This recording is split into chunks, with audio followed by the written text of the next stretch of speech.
আলাইকুম এভরিওয়ান, বিসমিল্লাহির রহমানির রহিম।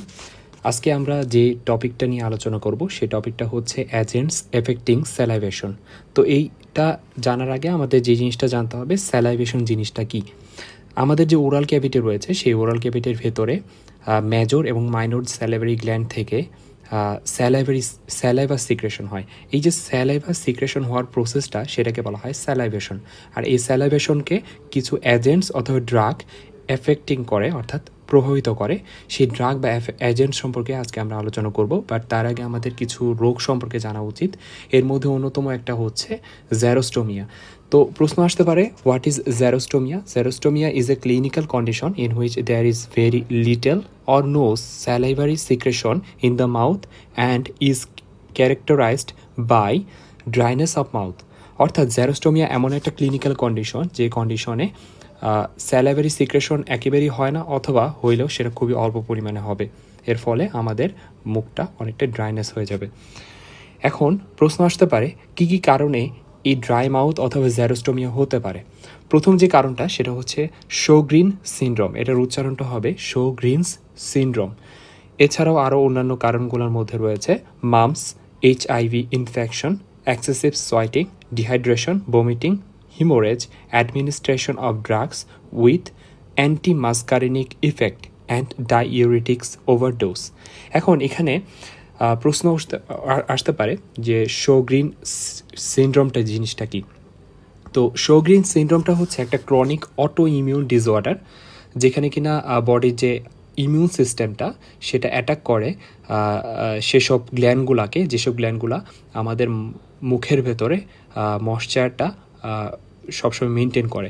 তো এই যে অটো ইমিউন সিস্টেমটা, এটা যখন অটো ইমিউন ডিসঅর্ডারটা যখন ময়েশ্চার প্রডিউসিং গ্ল্যান্ডগুলাকে এফেক্ট করবে, ফলে আমাদের মাউথ অথবা আইস এটা অনেক ড্রাইনেস হয়ে যাবে। একই সাথে আরেকটা প্রশ্ন আসতে পারে, সেটা হচ্ছে যে প্রশ্ন করতেই পারেন, সেটা হচ্ছে মামস জিনিসটা কি। তো মামস হচ্ছে এমন একটা রোগ, এটা প্যারামিক্সো ভাইরাস দ্বারা হয়ে থাকে। এর ফলে পেইনফুল একটা সয়েলিং হবে প্যারোটিড গ্ল্যান্ডে, যেটাকে আমরা প্যারোটাইটিসও বলে থাকি।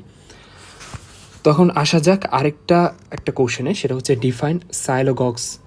তো ডিফাইন সাইলোগক্সটা কি? সাইলোগক্স হচ্ছে drugs or agents that increase the flow of saliva and this drug can be used in the treatment of xerostomia. অর্থাৎ এতক্ষণ আমরা যে রোগটার সম্পর্কে জানতেছিলাম যে জেরোস্টোমিয়া, তো এই জেরোস্টোমিয়া প্রতিকারের ক্ষেত্রে আমরা যে ড্রাগগুলা বা এজেন্টগুলো ইউজ করি তাকে আমরা সাইলোগক্স বলতে পারি। এখন রিটেন প্রশ্নে আসে যে ক্লাসিফাই সাইলোগক্সকে আমরা কয়েকটা ভাগে ভাগ করতে পারি। এর প্রথমতম যে জিনিসটা সেটা হচ্ছে ড্রাগস দোজ অ্যাক্ট রিফ্লেক্সলি। এর মধ্যে রয়েছে দুইটা টাইপ, যেসব ড্রাগগুলা মাউথ অর্থাৎ মুখের মধ্যে কাজ করে by exciting the taste buds, যেমন অ্যালকোহল, ইথার, ভলাটাইল অয়েল অথবা ক্লোরোফর্ম। আর কিছু কিছু ড্রাগ আছে যেই ড্রাগগুলা স্টমাকের মধ্যে কাজ করবে ভ্যাগাস নার্ভকে স্টিমুলেটিং করার মাধ্যমে। এখন প্রশ্ন উঠতেই পারে যে ভ্যাগাস নার্ভটা কি। ভ্যাগাস নার্ভ হচ্ছে একটা longest nerve of the autoimmune nervous system in the human body, which carry signals between brain, heart and digestive system.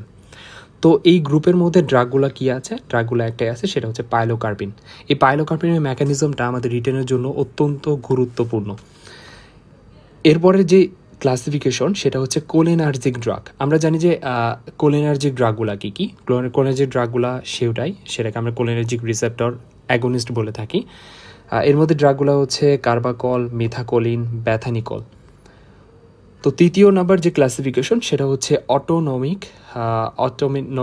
এখানে অটোনমিক হবে গ্যাংলিয়নিক স্টিমুলেটর, যেটাকে আমরা নিকোটিন এর আওতাধীন, এবং ইনডিরেক্টলি অ্যাক্টিং ড্রাগস যেমন physostigmine, neostigmine, and drugs those act by stimulating the secretory cells যেমন মার্কোরয়েড।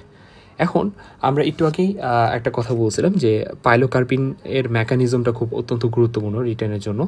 তো এই পাইলোকার্পিনটা বেসিক্যালি যেহেতু স্যালাইভেশনটাকে ইনক্রিজ বা বৃদ্ধি করে, সেটা কিভাবে করে সেই জিনিসটা আমাদের জানা উচিত।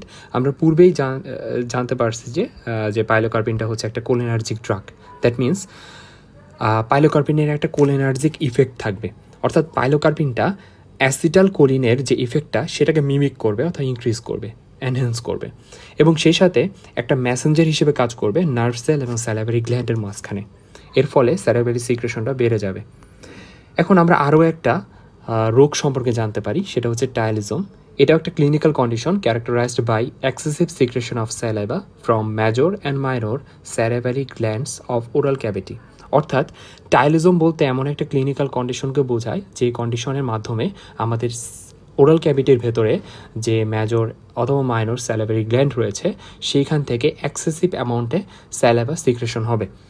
এখানে আমরা একটা তথ্য জেনে নিতে পারি, সেটা হচ্ছে আমাদের মুখের ভেতরে মাইনর স্যালাইভারি গ্ল্যান্ড রয়েছে 600 থেকে 1000-এর মতো। এখন প্রশ্ন আসতে পারে যে টাইলিজমটা আসলে কি কারণে হয়, ওরাল ইনফেকশনের কারণে হতে পারে, যে কোনো টাইপের ওরাল ওন্ডের কারণে হতে পারে, নিউ ডেন্চার প্লেসমেন্টের কারণে হতে পারে, স্টোমাটাইটিসের কারণে হতে পারে। এখন প্রশ্ন হচ্ছে স্টোমাটাইটিস জিনিসটা কি? স্টোমাটাইটিস হচ্ছে ইনফ্লামেশন। কিসের ইনফ্লামেশন? সেটা হচ্ছে মাউথ এবং লিপসের ইনফ্লামেশন। এরপরে র্যাবিসের কারণে হতে পারে অথবা gastrointestinal disorder such as reflux oesophagitis এবং administration of some drugs like pilocarpine, carbachol, physostigmine etc. আরেকটা গুরুত্বপূর্ণ একটা কারণ হচ্ছে প্রেগনেন্সি। এখন আমরা এইটার প্রতিকারের জন্য যে ওষুধগুলো ইউজ করি, যে ড্রাগগুলো ইউজ করি, সেই ড্রাগগুলোকে আমরা অ্যান্টিসাইলোগক্স নামে ডাকি। Antisialogogues are the drugs or substances that decrease the production of saliva. অর্থাৎ এগুলো এমন একটা ড্রাগ যে ড্রাগগুলো স্যালাইভার প্রোডাকশনকে কমিয়ে দিবে। এখন ক্লাসিফিকেশনের যদি কথা বলি, তাহলে এখানে প্রথম যে ক্লাসিফিকেশন যে টাইপটা আসবে সেটা হচ্ছে drugs those act by local irritation, যেমন অ্যাস্ট্রিনজেন্ট।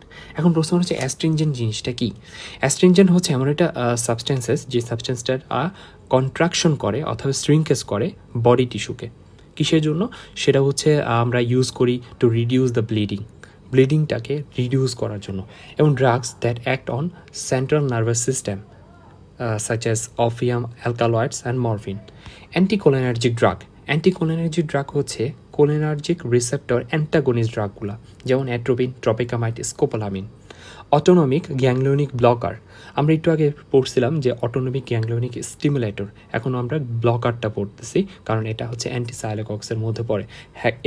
এই গ্রুপের ড্রাগ হচ্ছে হেক্সামেথোনিয়াম। এখন আমরা একটা গুরুত্বপূর্ণ প্রশ্ন আসতে পারে যে অ্যান্টিসাইলোকক্স আমরা কেন ইউজ করব? অ্যান্টিসাইলোকক্স ইউজ করা হয় প্রি অ্যানেস্থেটিক মেডিকেশনের জন্য। এখন প্রশ্ন হচ্ছে প্রি অ্যানেস্থেটিক মেডিকেশনটাই বা কী? আমরা অ্যানেস্থেশিয়া ইন্ডাকশনের 24 ঘন্টা আগে অ্যানেস্থেশিয়ার যে প্রসেসটা, সেই প্রসেসটা পেশেন্টের জন্য যাতে প্লেসেন্ট হয় সেই জন্য আমরা কিছু ড্রাগ অ্যাডমিনিস্ট্রেশন করে থাকি। সেই ড্রাগগুলোকে সেই প্রসেসটাকে আমরা প্রি অ্যানেস্থেটিক মেডিকেশন বলি। তো এর পাশাপাশি আমরা যখন মুখে কোনো একটা ইমপ্রেশন নেব, during taking impressions or during any oral surgical procedure or removal of oral tumor or during tooth extraction. So বোঝা যাচ্ছে যে আমাদের ডেন্টাল প্র্যাকটিসের ক্ষেত্রে অ্যান্টিসাইলোকক্স, অর্থাৎ এইটার আমরা আরেকটা নামেও রাখতে পারি যে জ্যারোজেনিক ড্রাগ। তো এই জ্যারোজেনিক ড্রাগ বা অ্যান্টিসাইলোকক্স ড্রাগগুলার গুরুত্ব অপরিসীম। তো এই তো আজকের লেকচার এই পর্যন্তই।